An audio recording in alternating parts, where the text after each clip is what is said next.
Hi, everyone, and welcome to another episode of the AnthroPuzzle Podcast. I'm your host, Abby Letzinger, and every 2 weeks, we'll explore how anthropologists are forging unique career paths beyond the usual academic sphere. Tune in, get inspired, and start piecing together your own career puzzle within the world of anthropology.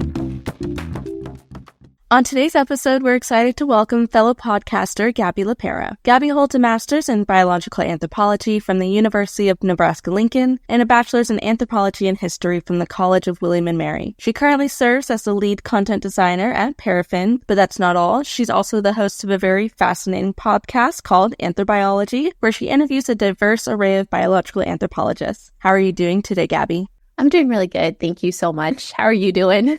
I'm doing great. So what do you do as a lead content designer at Parafin? That is a very good question. My job is to write, and I provide copy words for any surface that a customer might interact with. So that's the app, that's FAQs, that's emails. I think a lot of people don't really think about this, but like a lot of companies, like most of our communication now is via the written word, and someone has to write all of those words. And it is my very specialized job to make all of those words happen. She says super eloquently to make all of those words happen and to make a useful product so people can interact with the product in as easy a way as possible without any stress, without any anger. That's the goal. Right. So those emails that come out when it's like make a bill payment or there's been not an outbreak, but like a outage, that kind of emails. Yes, okay. Exactly. So imagine or don't even imagine if you have a bank account, anytime your bank emails you and they're like, hey, you owe a payment or check your FICO score or whatever, someone has to write those. And that person is me. Okay. In my case. Yes. So walk us kind of through your day-to-day life as a lead content designer. Yes. So I think that is an interesting question because I work at a startup, which means that I wear so many hats. I think that at other companies, people can spend their entire day just working on, their entire job is just working on one product or one facet of a thing. I've seen jobs where people only work on FAQs, for example, but because I'm the only person, I have to do all the things every day. So every day is different is what I'm really getting at. So maybe one day I wake up and they're like, hey, we want to launch a new product and we have an idea for what it's going to look like. Let's sit down with the designers and the product owners and hash out what we think should be in there and what are the considerations that need to go in there. And then another day I might wake up and they're like, oh, there's been a problem. So you're in charge of communicating with customers about the problem that happened. I also spend a lot of my time talking to other people. I would say that this is not a job for that kind of hermit writer. I don't know if you're familiar with this. I used to be an editor. And so I have interacted with quite a few people who are I want to be in my house with my cat. And if I could never talk to another human being again and just write, that would be perfect. That is basically the opposite of my job, except for the writing bit. I literally, every single day, I talk to product managers, I talk to designers. I spend a lot of time talking to lawyers, a lot of time, so much time. I know so much about the law without having a law degree, and it has convinced me that I never want a law degree. No shade to people who are lawyers, way more power to you. I could not do it. But yeah, so I basically spend a lot of my day talking to other people, figuring out what is it? The core thing for most writers, especially kind of commercial writers, is figuring out what is it that we want this person to do, and how do we make the person do it via words? So yeah, that's basically what my day-to-day looks like, just chaos. Okay. And do the designers generally include you from the starting point of a new design, or is that something you kind of have to finish when they're done with it? First, it kind of depends on the designer. It is better when I am involved earlier on because I can bring up things. This is the same thing that happens with writing. It is a lot better to have someone else edit your work because they're going to look at it and understand things in a way that you don't. So you might have looked at a sentence a million times and not have noticed that there's a word missing, because you know what it's supposed to say. So having someone outside looking at the design can really help. So I always encourage designers, if they do have a content designer available to them, to include them in the process early on. Sometimes things move super fast and there's a whole design and I get there and they're like, okay, now we need words for the design. So like it definitely happens both ways. But if you can be in there at the beginning, it is better. And the longer I've been at this company and the more I've, I think, proven my utility, the more the designers are more likely to bring me in earlier rather than later. Now, when I first started, I would just like get stuff and be like, oh no, I don't understand what's going on. You're actually just going to have to sit down and explain everything that's going on to me for like an hour because I don't understand. Like you guys have made so many decisions and there's so much like knowledge that goes into this. So it's just better for everyone if I'm there at the beginning. Right. And do you ever like interact with customers? I don't want to say like as customer service, or do you ever try and get feedback from individuals of like, hey, you received this email, or how are the FAQs? Do you think anything could be like done better? Is that anything that you do? Yeah. So what you're describing is UX research. UX stands for user experience.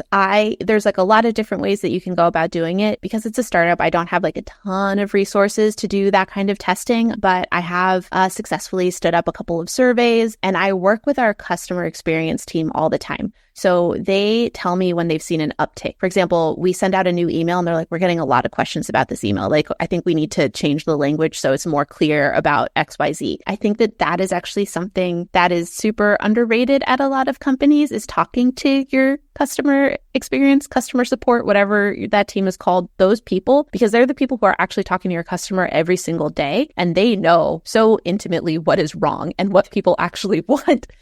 But a lot of times no one ever asks them. Yeah. I had worked for a company once and as a customer service person, so, we're getting the same comment or complaints every single day, like to the point I had a template of if I see these words in an email, copy, paste, adjust a little bit to what they're asking, and I can shoot off like 150 or 200 emails in a day. And there were so many times I'm just like, we could avoid getting 90% of these emails if you would just adjust the website in the wording and have like disclaimers, because it's like kind of things that companies don't take in consideration is because your customer service representatives are dealing with the ongoing issues every day, you should probably talk to those people and be like, what can we fix and make better? And it'll make your job so much easier. I mean, even just like from a coldly capitalist perspective, like you spending time on that email means that the company is paying you. Yep. Like it costs them money when they do stuff like this. But there are a lot of this is something that happens a lot in design where you have to there's someone who's like, I want to make as much money as possible on one end of the spectrum. And then you maybe have users somewhere in the middle because they want to use your product, but maybe not in the way that makes you the most money. And then on the other end of the spectrum, you have the poor customer support people who are like, I just want to live in peace. Yep.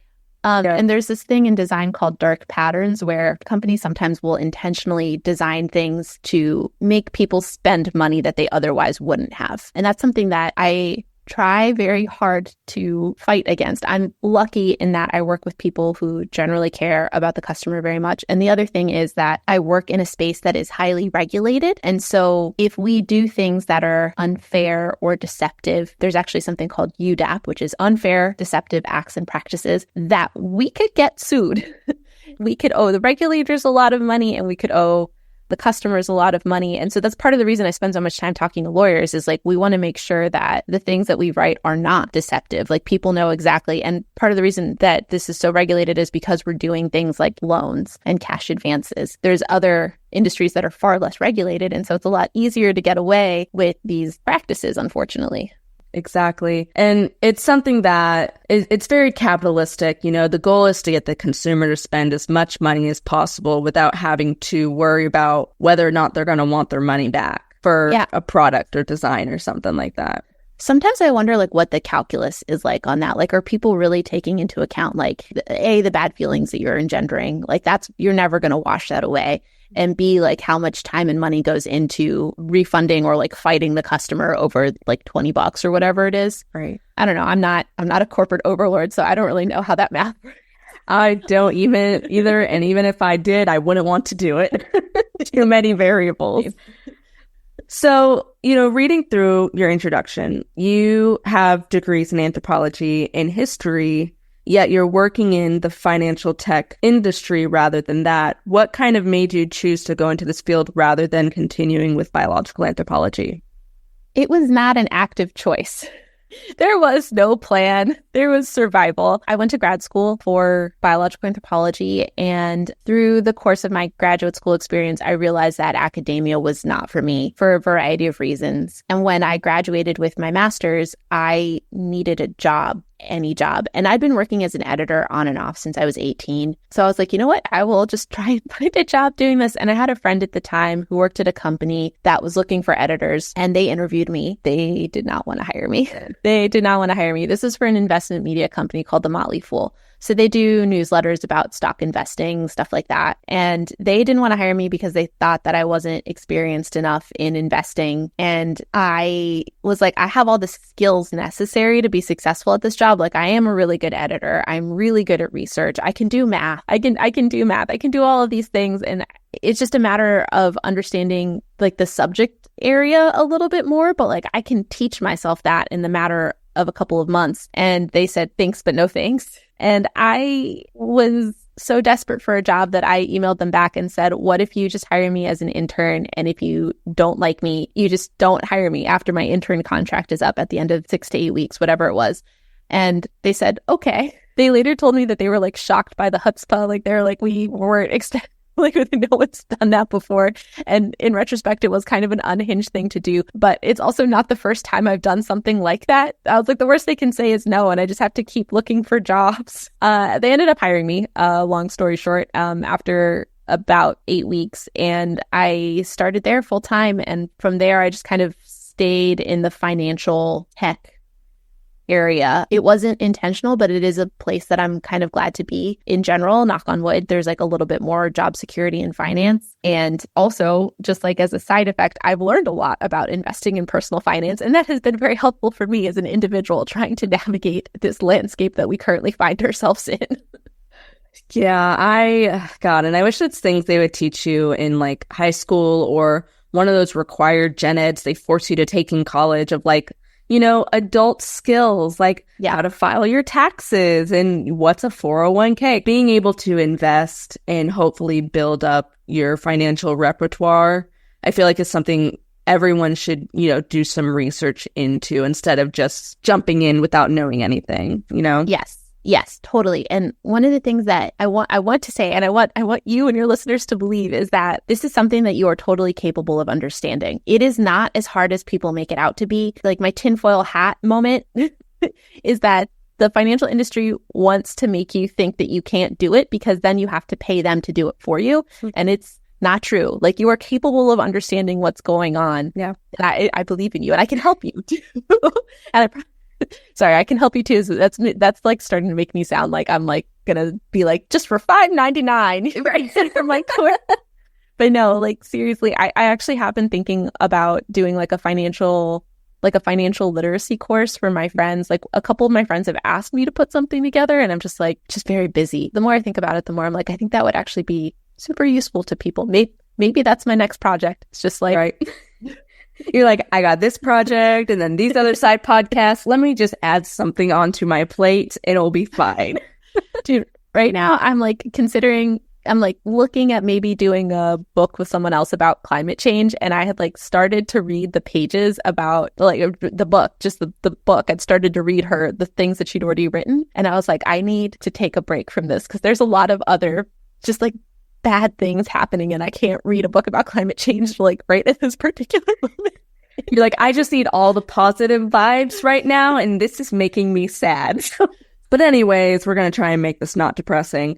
Right. So do you feel that you use your anthropology degree within the financial tech industry?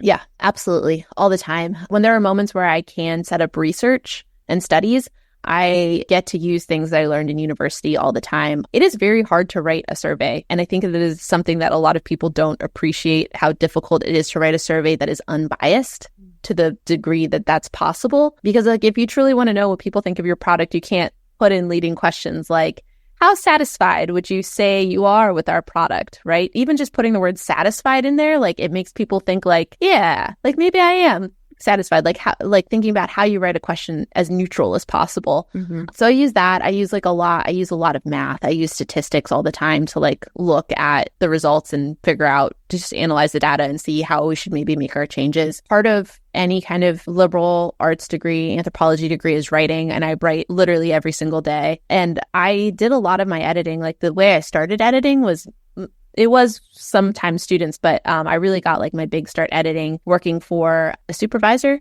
that I had at an internship, a biological anthropology internship. So that's another skill that I used all the time. And then also, I don't know if this counts as biological anthropology. I think it kind of counts in general as like, I'm good at talking to people, which again is something I have to do all the time. Yeah. So I think I use it all the time.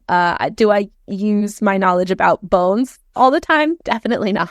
Mostly just to make my coworkers mildly uncomfortable sometimes. Like I have all these cool facts that might also creep you out. That's basically what it is. Someone looked at me at lunch the other day and they're like, I never know what you're going to say. And then they said it in that exact tone. And I was like, I don't think that was a compliment.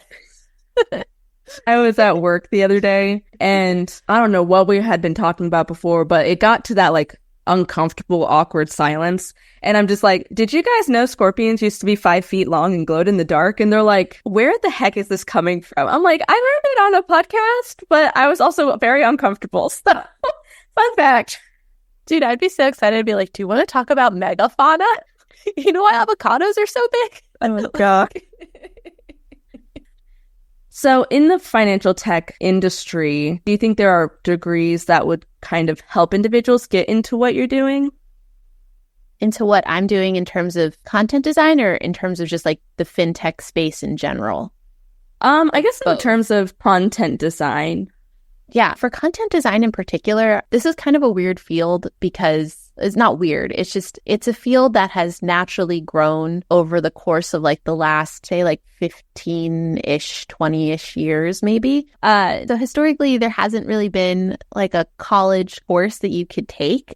So if you look at job postings for content designers / UX writers / content strategists, because those are all words to describe similar-ish professions, a lot of the education requirements are like a degree in English or journalism or communications, something like that. The thing is that I think with a liberal arts degree, like you should do what interests you because hopefully you're going to learn all of those skills anyway. I will say that historically I've frequently been the only person with like a science-y background on all of the teams that I've worked on. On my last team, almost everyone had a degree in like marketing or English or journalism. But I think that everyone has also, by the same token, really appreciated having me there, especially when it comes to things like doing math or like setting up experiments to prove our worth or like tracking metrics to make sure that we should stay employed because we're worthwhile to the company. Sometimes you have to prove things like that to people. So I think that there's a lot of different ways to kind of get to the same place. I think that if you want to do something like content design and writing, the thing that people care more about, and this is true for most jobs, I think the thing like people care more about rather than your university degree is the experience that you have. So if you're interested in doing something like this, then you have to like if you can put yourself out there and like start finding like internships and stuff or working, that would be ideal. Yeah, that's what I've been noticing a lot while I'm job hunting is that they don't really care that they're grateful that I have a degree and it fulfills one of the requirements that they have. But most jobs are like, oh, need 2-3 years of experience in X, Y, and Z. And it's an entry-level position. But I'm like, if it's entry-level, you shouldn't be requiring experience at all. It should be, you've come out of school and you're ready for a job and you're going to teach X, Y, and Z so people can do this job. That is what entry-level means. So that's like the biggest pet peeve I have when applying for jobs is like, I meet most of the qualifications within this job kind of in a different way, but because I don't specifically have the skills you are looking for, which is what I've had a job tell me, is like, you have somewhat of these skills, but because you didn't list exactly what we listed, we marked you as disqualified. And I'm like, that's got to be the dumbest crap I've ever heard, but okay. Yeah.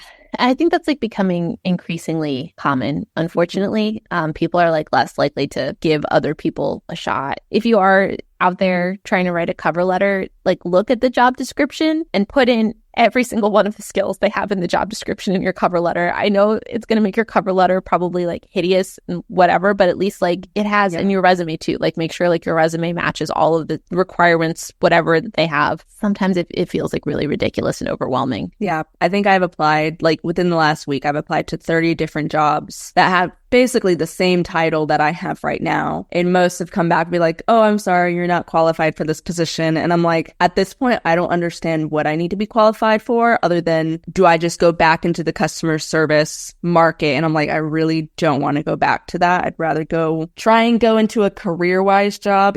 Customer service can be a career job, but like, it's not the career job that I want. So I think that's the hardest. It's the most discouraging thing about job hunting is it's hard to find one where you completely match up and you're just hoping, one, that AI is not just reading your resume, and if it doesn't have the key points, it's just throwing it out, but that it's actually getting to an actual human and be like, if you would just talk to me, then I can learn.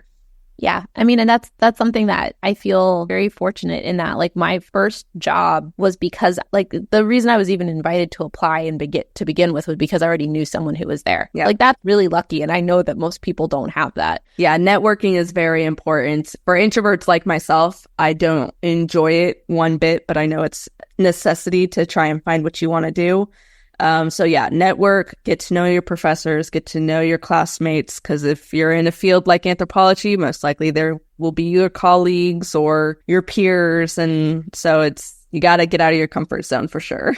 I think one of the things too that is difficult is, like, when people think about networking, they think about it the reason I didn't want to network in the past is because to me, it felt like this, like, purely transactional thing. And I was like, this is so disingenuous. It feels really gross. The way to think about networking is, like, you are just creating social bonds, which is basically you're just making friends. That's all networking is like you're making friends or friendly acquaintances. And that's it. I think it's a lot easier to do it when it doesn't feel gross because, like, you're in theory, hopefully genuinely interested in these people, and networking isn't just like going to a networking event, because those are brutal and awful. And I think I did like one or two of those in college and I hated it so much.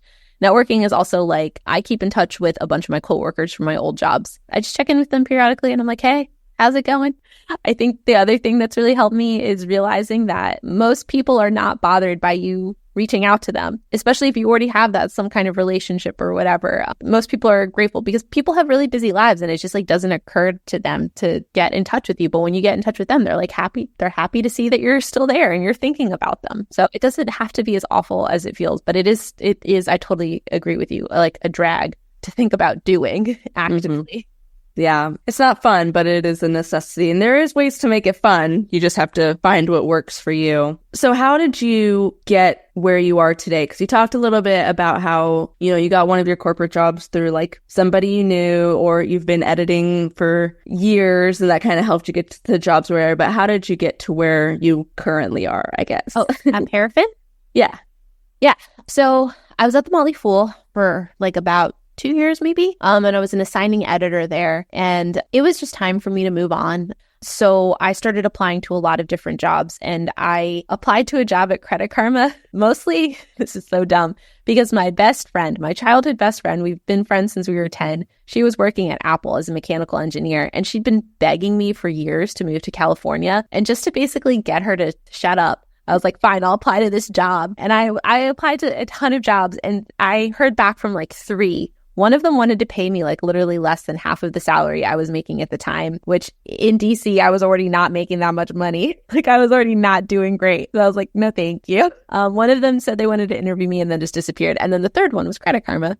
And the only company in California that I applied to. And they decided to hire me. And they originally hired me as a copy editor, which I think in the grand scheme of things, I'm a pretty good copy editor. My boss at Credit Karma was a copy editor at the LA Times for 30 years. So I was a pretty good copy editor and he was like a god tier copy editor. So what does a copy editor do?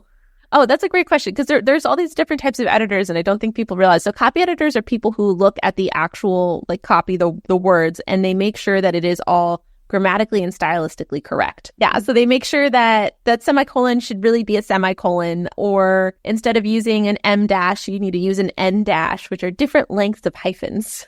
Hyphens is not really, it's a dash, but like what most people think of as a hyphen, they come in different lengths. and you need a different length depending on what you're doing. What? Yeah. No. So his attention to detail and his ability to care about, like, just comma splices, I realized that I would never be able to match it. And so like, while I'm a good copy editor, I'm like, I would say actually like a pretty good copy editor, I was never going to be in Brad Hansen's tier. And Brad is like the sweetest man of all time. And he like very quickly realized that this is like not the type of editing that I was going to be happy doing long term. And he was very supportive of me switching roles at Credit Karma to become an assigning editor, which is a different type of editor that focuses on generating story ideas, working with writers, having writers pitch them, basically coming up with a story and editing the article so that there is a point of view and that there is a like strong, coherent story. This is like the type of thing that's called content editing. And then once I was done, it would get passed on to a copy editor to make sure it was completely stylistically correct. So, and I was an assigning editor for a while, and then I ended up kind of transitioning into something that they called content strategy. Content strategy is a title that covers a lot of different roles. For example, at Meta, a content strategist is actually someone who does what I do now, which is what I would call a content designer or UX writer, but there are people who use content strategists to cover that. Credit Karma content strategist was more like I came up with new ideas for different types of content. We could do like a podcast or data journalism, and I created like these new projects, and I like figured out what kinds of content were worth it for us to invest in long term. And that also includes stuff like SEO, which is search engine optimization. So figuring out like what kinds of topics do people really care about? We should write more about, I don't know, check fraud instead of airline mile points. Actually, it would be flipped.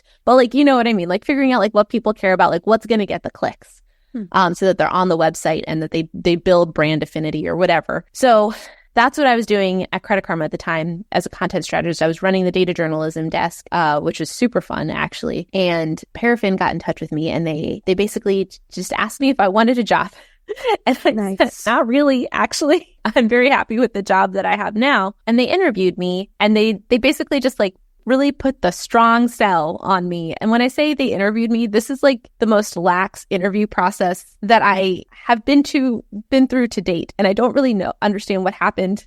Because everyone else I've seen interviewed at Parafin has had like multiple rounds of interviews and like tests and all of these things. But I think because I am the only person at the company that does what I do now, I think that they didn't really have a great way to like test me to figure out whether or not I knew my stuff. So when they hired me, I thought that I was going to be doing more long form content, right? So like articles and like running the company blog, or like making seminars about like why our products were so great or whatever. And I think that might have been the plan originally, but it turns out that what they really needed was someone to write all of the copy on all of the surfaces. So I do something called micro copy sometimes, which is literally figuring out the words that go on a button. That's why it's called micro, because it's like a word or two. Believe it or not, that makes a difference on whether or not people click on the button. And so yeah, I kind of ended up in content design accidentally. Like, I think I was pretty set on the content marketing, like the long form content avenue. And I've like talked to I've talked to a few different companies, and I think that I could go back to that if I wanted to. But I actually really enjoyed the day-to-day writing. I do a lot more writing now than I do editing. And I found that I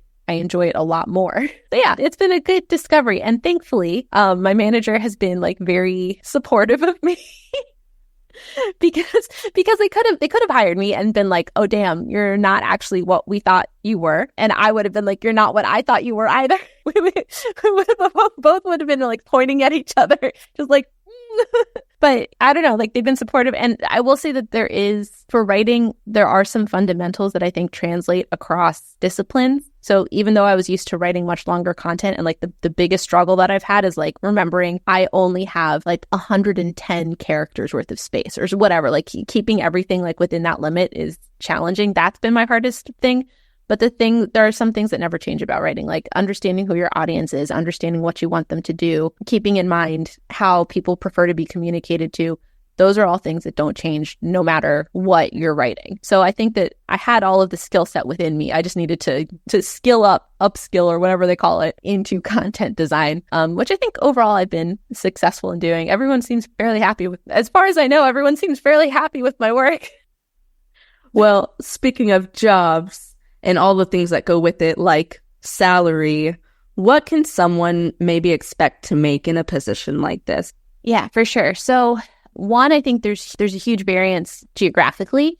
I think that's true for most jobs. I would say for a content designer working in fintech, if you were in like entry to like mid-level position, so like 0 to 5 years of experience or so, I would expect to see something like around like maybe like $75K if you're not in a high cost of living area, right? If you're like in a place like Charlotte where it's more expensive than say rural Tennessee, but it's not like New York or San Francisco or whatever. I'd expect to see somewhere around like 60, 75K. For someone who works in a big city like New York or San Francisco, actually there's still like a split. If you're in New York, there's so much more talent there. There's so many more people who write for a living. Writers tend to make a little bit less than they do in San Francisco. So in New York, I would expect to see like 125, 155 or so for a similar job. And then in San Francisco, I'd expect it to be more like 145 to 175. There's just fewer people who write professionally here. So yeah, I think the other thing to keep in mind is that this job doesn't exist everywhere. So if you want a job in content design, you're going to end up probably in a bigger city, right? You're probably going to end up in a New York or an LA or San Francisco or even some of those like kind of mid-tier cities. I don't know how to describe them, but I am talking about like the Richmond and Charlottes of the world. And the reason I keep bringing up Charlotte is because it's a huge financial center. So there's a lot of banks and stuff there. So if I for whatever reason wanted to move to North Carolina, I would have to move to Charlotte. Stuff like that. So like you're going to get paid less in those places, but it's also a lot cheaper just to exist. Geography and what company you work for definitely play a huge factor in how much you're going to make, which is why it's very important to do your research to be sure that you're not being underpaid or you're being paid enough to live in the area you currently reside.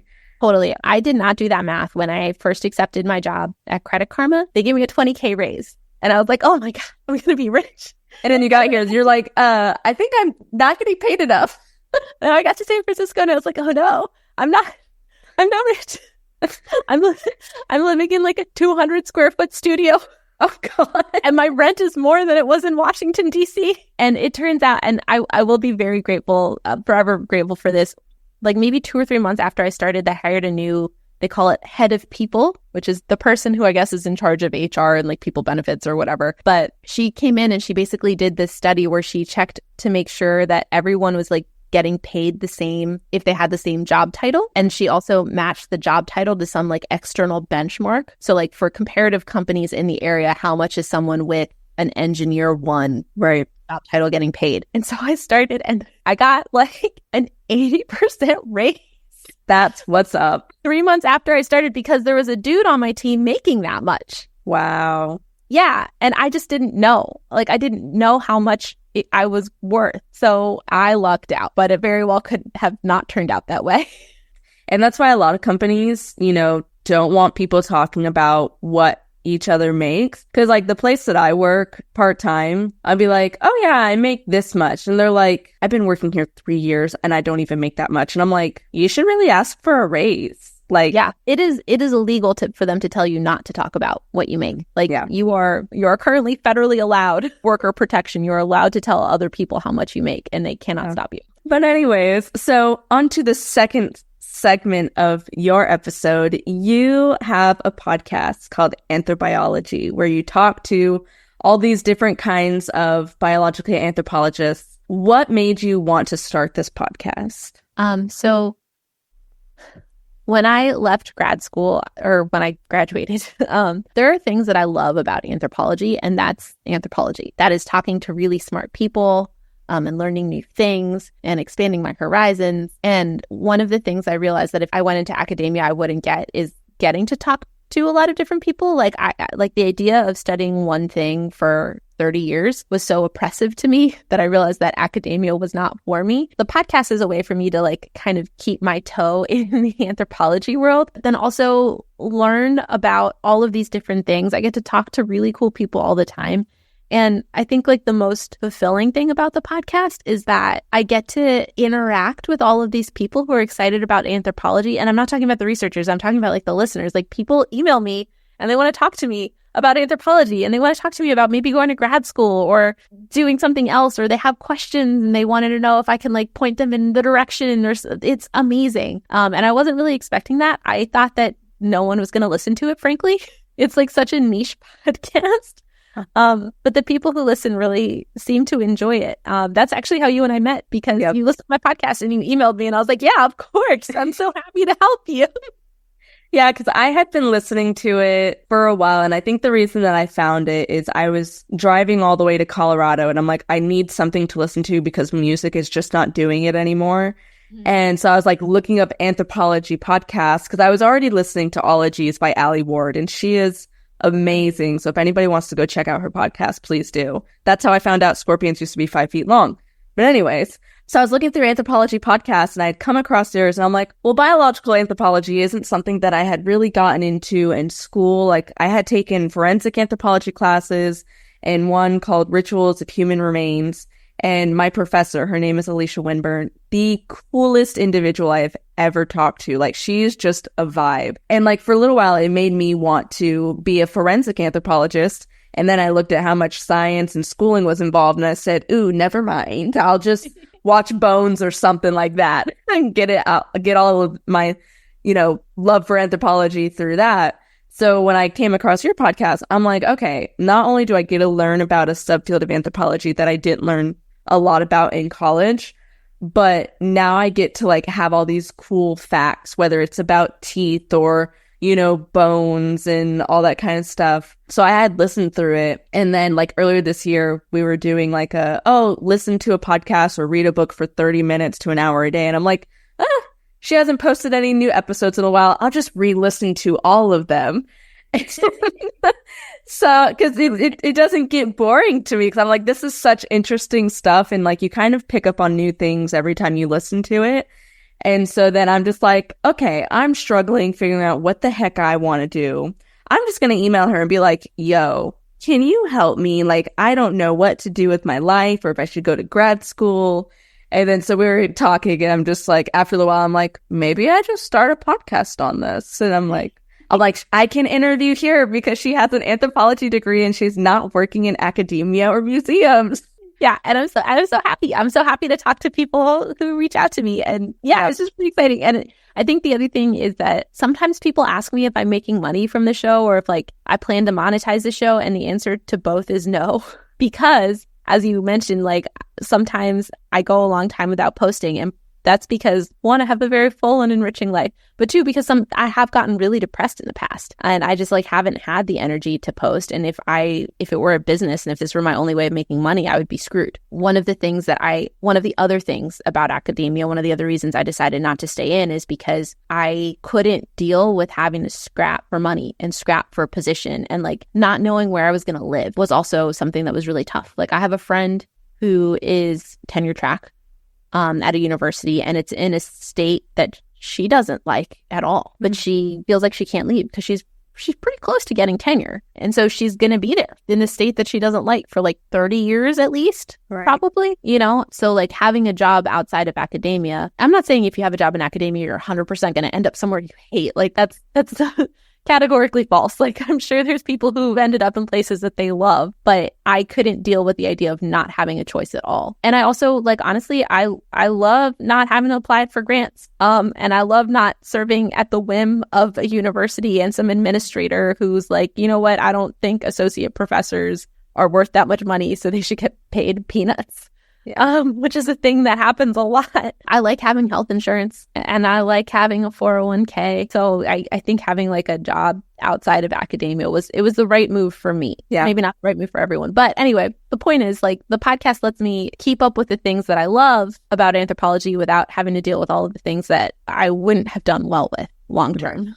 But it's not the only side hobby that you have. You're working on a cannibalism podcast as well, aren't you? Yes, that is true. I've been working on a cannibalism podcast for years, almost as long as I've been working on the AnthroBiology podcast. I keep saying this is the year it's going to come out, and it just hasn't happened. I actually just recently took on, I don't know whether or not to call her an intern, but like a grad student in anthropology in New Zealand reached out to me and was like, I have experience with audio, and I really want to like work on something with you. And I was like, do you want to work on the cannibalism show with me? So I'm like currently working with someone. Like, it is very possible that it will come out in 2025. Like, I truly believe it'll come out in 2025. So yeah, I do that. It's all about cannibalism. It's super interesting.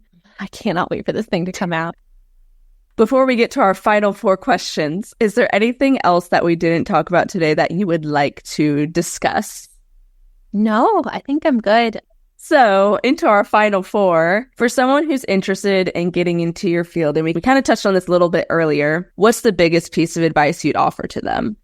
I think there are a lot of different routes into this field, and I don't think that there's one path into this. I think that there's a lot of different ways. I think that if you really want to write for a living, what I would encourage you to do is write, and to write a lot. And I would also encourage you to work extensively with an editor. I think that sometimes people feel like the writer-editor relationship is like inherently adversarial, and I have been on both sides of the equation, and it does not have to be. If you find a really great editor, they can really elevate your work. And working with a really great writer when you're an editor is like such a joy. So I guess there are a lot of different like little bits of pieces of advice in there. 1 was to write a lot. 2 was to get a lot of feedback, be able to take feedback and give feedback. I think those are like the most important things that you need in order to be a writer or an editor. And to read a lot. When you read a lot, you learn by seeing other things. So that is also very helpful. And it sounds so dumb, but apparently it's not that dumb, because there's people out here writing that hate to read. So I don't know. Yeah, I read a lot when I was a kid, and it definitely builds up your vocabulary. Let me guess. There's lots of words that you've read but never said out loud. Yes. You say it and you're like, oh, that didn't sound right at all. Oh, somebody kind of just looks at you and they're like, what did you say? Like, for the longest time, I would read epitome as epitome. And then I said it out loud one day and they're like, are you an idiot? I'm like, what are you talking about? They're like, that is not how you pronounce that word at all. And I'm like, this is why I hate reading out loud. Listen, never be embarrassed, because it means that you are intellectually curious enough to read, understand a new word, and decide to use it. You should be proud of yourself. Screw that person. Yeah, I enjoy reading. I do not enjoy reading out loud, because I swear there's days I feel like I'm dyslexic. Like, even at work, I'll be like reading something out loud and they're like, I stop and I'm like, that is not what that says. Every day. Your brain's probably moving faster than yeah. Anyways, so what changes would you like to see in the industry you work in? That's an interesting question, because I think that a lot of the things that plague other industries aren't necessarily as prevalent amongst writers. Writers tend to be a kind of diverse lot, which I think is excellent. You know, I would love to see us all get paid more, but I think that that's something that I wish for everyone, not just that. Well, that's not true. I don't wish it for everyone. There's plenty of people that need to be paid less. Maybe this is just because I don't have like a deep enough experience in the field, or maybe it's just because I've been astoundingly lucky with where I work. I'm not 100% sure, but I feel like in general, like, I like the field. I think it is an extremely hard field to break into, and I wish that there was more of like an apprenticeship system that existed for it, but I don't really know how one would even go about setting that up. Okay. So, although I did see a big company the other day posted a content design internship. It's one of the first content design internships I've ever seen. So maybe things are changing. Maybe if you're in college, you'll be able to like try it out and see if you like it. Yeah. That's what we need, is companies to offer more internships, paid internships. You cannot be not paying these people and doing free work. You just pay your people.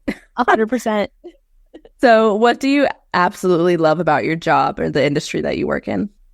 I love that I get to make useful things that actually, this is going to sound dumb, useful things that people actually use, because you can make a useful thing and then no one ever uses it. I make useful things that people use. And I also, the other thing that I really love about my job is that it's something different every single day. I don't know if you've noticed a theme for me. I have a really hard time doing one thing and exclusively that one thing for forever. I get bored, and when I get bored, I get bad at my job. I know that this is a fundamental truth about myself, so I've tried to seek out jobs where I will have a lot of different types of things to do all the time. So I think those are the 2 favorite things about my job.